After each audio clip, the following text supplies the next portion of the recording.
Yesu nashimwe, Yesu nahimbazwe.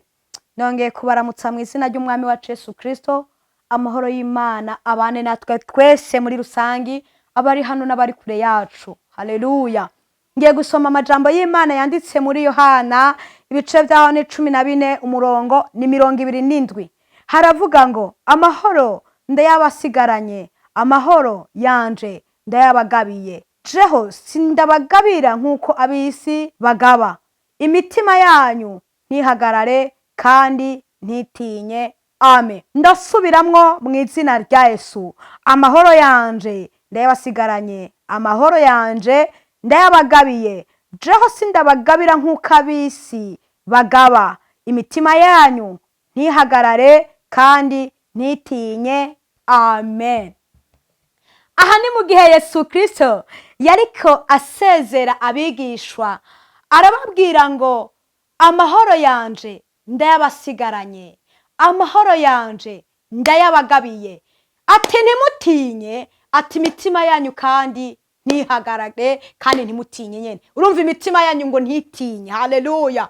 Mwene data, inje kuyaga nawe ya majambo nkubwira ati mbega hari byo woba watinya, mbega hari byari biguteye ubwoba, mbega hari byagaragara nk'ibiguteye ubwoba.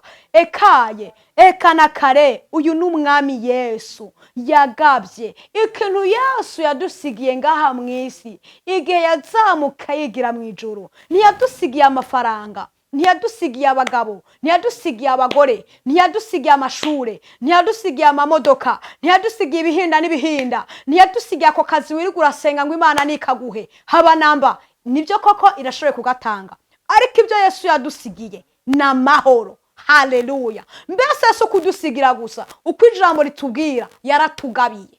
Haleluya. Yongera aravuga ngo ndabagabiye, ngo kandi jewe singaba nkuko abisi bagaba. Haleluya. Umwana w'umuntu arahinduka, umwana w'umuntu arahemuka. Mbese umwana w'umuntu yibagira n'ingoga. Ni byinshi bakugabiye ariko bagarutse kukwaka, ni byinshi bagusezeraniye batagushikize ngo babiguhe, ariko Yesu wacu amahoro yarayatugabiye. Haleluya. Yesu nashimwe. Ndiko ndasoma aya majambo arampezagira. Aya majambo sizi inyuguti gusa, atandukanye n'ibisomwa nasomye mu wa mbere, mu wa kabiri, gushika hahandi yose wiga wayagejeje. Ibi bitabo ndiko ndasoma biratandukanye cyane na biriya. Amahoro Yesu rero yatugabiye atandukanye n'ay'abantu bagaba, kuko niko yavuze. Mbega haleluya, nta mahoro wari ufise? Mbega hari ivyo babikubujije amahoro? Uyu munsi narinje kukubwira ngo itekanire, wihangane, ntutinye, uhumure, kuko amahoro Yesu yarayadusigiye. Haleluya.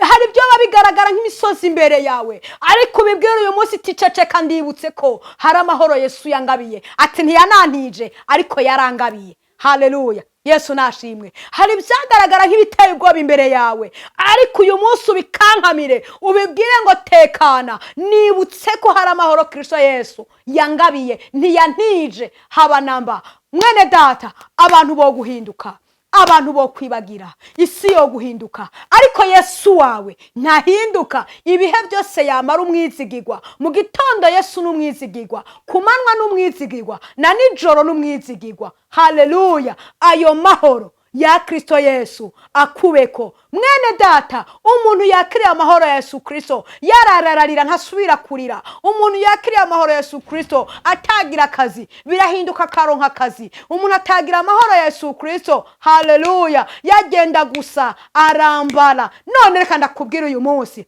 ndagukeje kuri aya mahoro wakiriye, kuko n'amahoro Kristo atanga. Mbese ngo aragaba, kuko yavuze ngo amahoro yanje ndagize gute? Ndayabagabiye. Haleluya. Yesu nashimwe. Amahoro Yesu yagabye uyu munsi nuyakire. Yesu nashimwe. Kuri wewe wayarose ndagukeje, kuri wewe na utayarose nuyakire mu izina rya Yesu. Noneho rero hari ibihindutse byinshi biciye kuri iri jambo ry'Imana. Haleluya. Biciye kuri iri jambo ry'Imana hari intahe, biciye kuri iri jambo ry'Imana hari amashimwe, biciye kuri iri jambo ry'Imana ibibyimba mu mutima wawe, ibyagaragara nk'ibihute mu mutima wawe, ibyagaragara nk'imibabaro, ibyagaragara nk'intimba, ibyo biramenetse mu izina rya Yesu. None rero Yesu aduhana umugisha uyu munsi, birahindutse kubw'amahoro ya Yesu Kristo. Wakiriye, ndakubona ugiye gukayangana, ugiye gushikaho hanze bakubaza ati mbega wewe, ati kunezerewe kandi wahora urarurarira, ati ko unezerewe kandi cagiye twahuye wuzuye umubabaro, ati byagenze gute? Taya n'amahoro Kristo Yesu yagize gute? Yangabiye. Haleluya.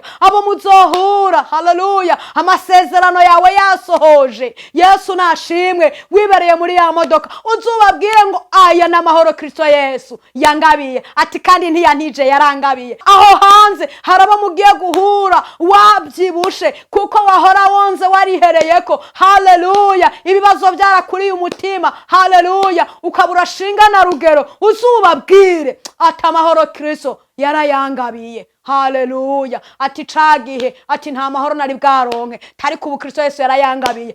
Nimwahura n'abavandimwe bakubwira ati ko mbona muri kumwe na sheri wawe mushima Imana, ati kandi twe twiteze ko urwo rwanyu rusambuka, muze mubabwire ati tekana. Haleluya. Ti Kristo Yesu yatugabiye amahoro, ti kandi amahoro Kristo Yesu atanga atandukanye n'ayabisi batanga. Haleluya. Yesu nashimwe. Umuntu yakiriye amahoro Yesu Kristo yararara kubitwa birahinduka, akarara avuza impundu. Umuntu yakiriye amahoro Yesu Kristo yarara inzara birahinduka, agafungura kuko yakiriye amahoro Yesu Kristo. Haleluya.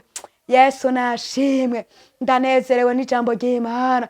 Umuntu yakiriye amahoro Yesu Kristo, haleluya, yagenda yunamye birahinduka, akagororoka kuko yahuye n'iki? N'amahoro ya Yesu Kristo. Kandi ayo yarayatugabiye, sayo yadutije. Mwene data uhumure, yacutinya, humura, gira amahoro kuko umugisha w'Uwiteka atanga nta mubabaro ubamwo haba namba. Hari ibihe abantu bakubonyemwo, hari n'ibihe haleluya nawe ubwawe wibonamwo, ariko ibihe abantu bakubonamwo n'ibihe wowe ubwawe wibonamwo biratandukanye cyane n'ibihe Uwiteka atanga.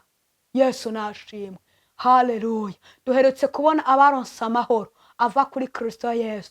Abona basabandi ni Shadraka, Meshaki na Abedenego. Haleluya. Igihe umwami abatereye mu itanura ry'umuriro, haleluya, kandi uriya muriro ngo wari uhinda, haleluya, uwo bakiriye, haleluya, uwo bahaye amahoro ngo bamusanze muri rya tanure, abasangayo arababwira ati ndi kumwe namwe, amahoro yanje. Haleluya. Canangura kubona Shadraka, Meshaki na Abedenego, haleluya, ho haleluya, Yesu Kristo abasanga mu itanure ababwira ati narabasigiye amahoro, ati nimubyibuke ko nababwiye ko ndabasigiye amahoro, ati nimubyibuke ko nababwiye ko natanga amahoro nk'ayabisi batanga, ati jewe ndagaba. Haleluya. Mbega hari itanure woba wari urimo uyu munsi Kristo Yesu ari gusangemwo? Mbega hari umuriro uhinda wari urimo uyu munsi Uwiteka ugusanzemwo? Haleluya. Mbega hari amarira wari kumwe nayo uyu munsi Uwiteka yagusanzemwo? Haleluya. Erega ayo marira ni itanure ry'umuriro uhinda, erega ko gasuzuguro ni itanure ry'umuriro uhinda, ubwo burwayi ni itanure ry'umuriro uhinda. Haleluya.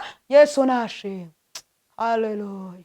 Agasuzuguro ni itanure ry'umuriro uhinda, gutabwa n'umuryango ni itanure ry'umuriro uhinda. Haleluya. Kwankwa n'uwo gukunze ni itanure ry'umuriro uhinda. Haleluya. Ariko uyu munsi Uwiteka abigusanzemwo, kwankwa n'uwo gukunze, kubabazwa n'uwo gukunze, iryo ni itanure ry'umuriro uhinda. Haleluya. Kwararazwa n'uwo gupfutse, iryo ni itanure ry'umuriro uhinda. Haleluya. Ariko narinje kukwibutsa Yesu Kristo, haleluya, azamutse aratubwira ati janda basigiye amahoro yanje kandi singaba nk'uko abana b'abantu bagaba, ati amahoro yanje ndayabagabiye. None mwene data ndagukeje kuri wewe wakiriye amahoro ya Yesu Kristo. Ndakwibutsa yuko Yesu Kristo ntiyagutije, yarakugabiye. Ni Imana yawe, n'umwami wawe, ntahemuka kandi ntatetereza. Haleluya. Ayo mahoro uyu munsi ndayakwipfurije.